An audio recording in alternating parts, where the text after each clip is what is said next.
இன்னைக்கு உளுவச்சாறு வெஜ் பிரியாணி எப்படி பண்ணலான்னு பார்க்கலாம். இது ஆந்திரால ரொம்ப ஃபேமஸான டிஷ். இதுக்கு நைட்டே கொள்ளு ஊற வச்சிருங்க. அதை காலையில 6 விசில்ஸ் வச்சு 20 மினிட்ஸ் சிம்ல வச்சு எடுத்துருக்கேன். கொஞ்சம் பின்னிய தண்ணி எடுத்தாதான் இந்த மாதிரி நல்லா சார் கிடைக்கும். அதோட ஜூஸ் எல்லாம் அதில் இறங்கி பாருங்க எவ்வளவு திக்கா இருக்கு. வெஜிடபிள்ஸ் தேவையானது உங்களுக்கு என்னென்ன வெஜிடபிள்ஸ் பிடிக்குதோ அதெல்லாம் எடுத்துக்கோங்க. அப்புறம் தாளிக்க கிராம்பு, பட்டை, லவங்கம், ஏலக்காய் எல்லாம் வச்சிருக்கேன். அப்புறம் அரிசி ஆல்ரெடி ஊற வச்சிருக்கேன். இதுக்கு கொஞ்சம் கறி லீஃப் சேர்த்துக்கோங்க. அப்புறம் ஃப்ரைட் ஆனியன், புதினா, கொத்தமல்லி எல்லாம் வச்சிருக்கேன். இப்போ எப்படி பண்றது பார்க்கலாம். தண்ணி காஞ்சிட்டு இருக்கு. இதுல கொஞ்சம் ஆயில், கொஞ்சம் புதினா, கொஞ்சம் சீரகம், கொஞ்சம் சால்ட். தண்ணி கொதிக்குது. இப்ப நம்ம அரிசி சேர்த்துக்கலாம்.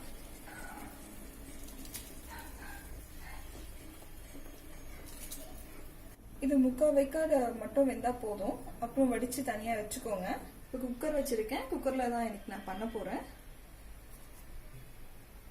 இப்போ ஆயில் சேர்த்துக்கலாம்.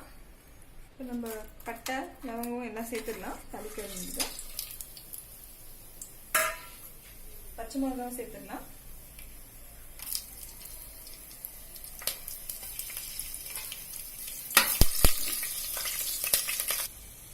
இப்போ வெங்காயம் சேர்த்துக்கலாம்.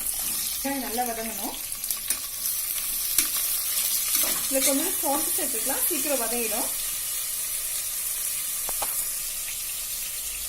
சால்ட் சேர்த்தா சீக்கிரம் வதங்கிடும். ஓரளவு கோல்டன் ப்ரௌன் ஆகட்டும். அப்பதான் ரொம்ப டேஸ்டா இருக்கும். பாருங்க நல்ல கலர் மாறி இருக்கு. நடுவில் கலரி விடுங்க. அப்பதான் அடி பிடிக்காம இருக்கும். கருகிடும்னா. இப்போ நம்ம இஞ்சி பூண்டு சேர்த்துக்கலாம்.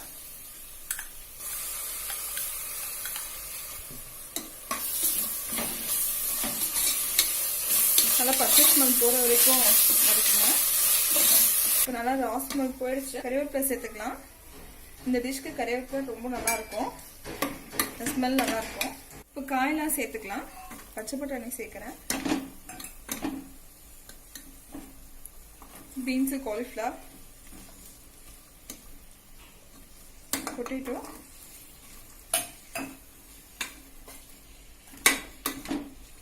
Carrot, mushroom. இதெல்லாம் உங்களுக்கு எந்த சைஸ் ஓகேவோ அந்த மாதிரி சைஸ்ல கட் பண்ணி வச்சுக்கோங்க. இப்போ இது ரெடி ஆயிடுச்சு. இப்போ இதை வடிச்சிடலாம். இப்போ நல்லா காய் வதங்கிடுச்சு. இப்போ மசாலாலாம் சேர்த்துக்கலாம். மிளகாத்தூள், மஞ்சள்தூள், தனியாத்தூள், பிரியாணி மசாலா நல்லா மிக்ஸ் பண்ணிடுங்க. இப்போ உளுவச்சாறு ஊத்திக்கலாம்.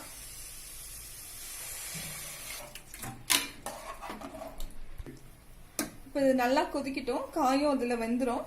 நல்லா கொதிச்சோடனே சிம்ல வச்சு ஒரு 15 மினிட்ஸ் இருக்கட்டும். கொஞ்சமாக கொதிச்சிருச்சு.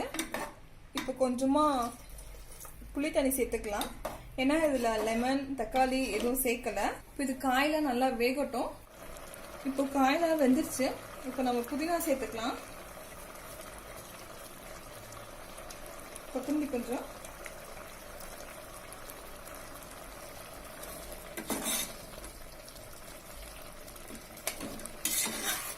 கொஞ்சம் கிரேவி திக்காகட்டும். ஏன்னா நம்ம தம் போட போறோம். ஸோ அதனால ரொம்ப தண்ணியா இருக்கக்கூடாது. இப்போ பாருங்க ரொம்ப நல்லா திக்கா இருக்கு. இந்த மாதிரி இருக்கட்டும். இதுல பாதி கிரேவி நான் எடுத்து வச்சுக்கிறேன்.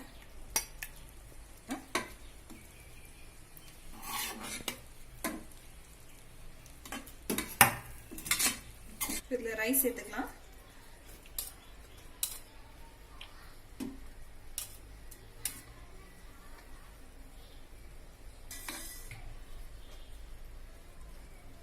இப்போ எடுத்து வச்ச கிரேவி நடுப்புல போட்டுக்கலாம். கொஞ்சம் ஸ்ப்ரெட் பண்ணி விடுங்க.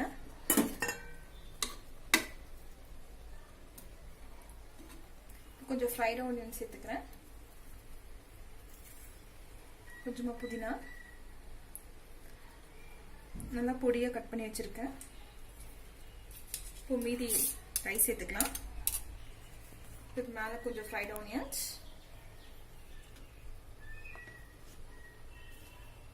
புதினா,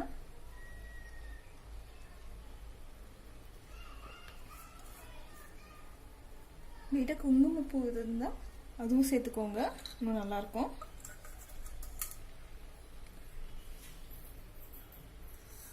ஆல்ரெடி வறுத்த முந்திரி,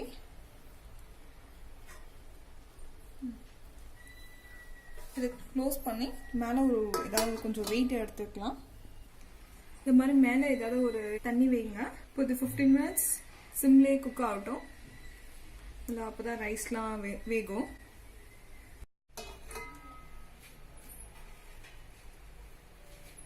பாருங்க எவ்வளோ நல்லா வெந்திருக்கு.